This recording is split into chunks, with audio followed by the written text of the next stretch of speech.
سلام خدمت دوستان و فالوورای عزیز باغداران بزرگوار. ببینیم این مهسا خانم جژنی همیار من باغبان چه کاری داره انجام میده. مهسا خانم خسته نباشی. خیلی ممنون. چه کاری داره انجام میدی؟ پیوند میزنم، پیوند درخت پسته. آفرین آفرین.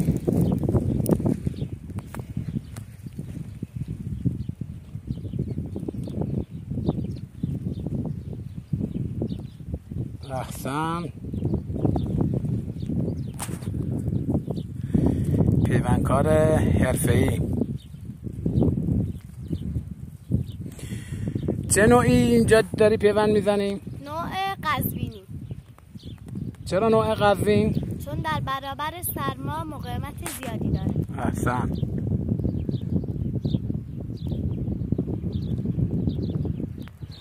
این درآوردن پیوندک روی ترکه های که از قبل تهیه شده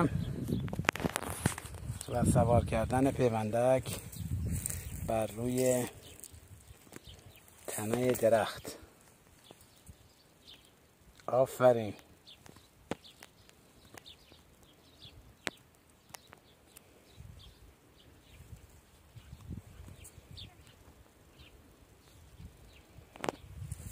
چرا نوع قزوین میزنید پیوند؟ چون در برابر سرما مقاومت زیادی داره. و چه توصیه‌ای داری برای باغداران؟ توصیه میکنم در مناطق کوهستانی و سرسیر از این نوع پیوندک استفاده کنید. آفرین.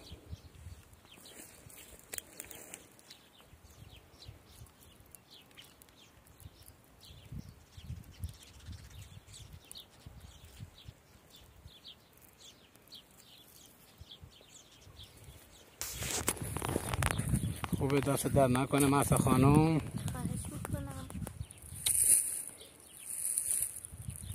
روز خوش.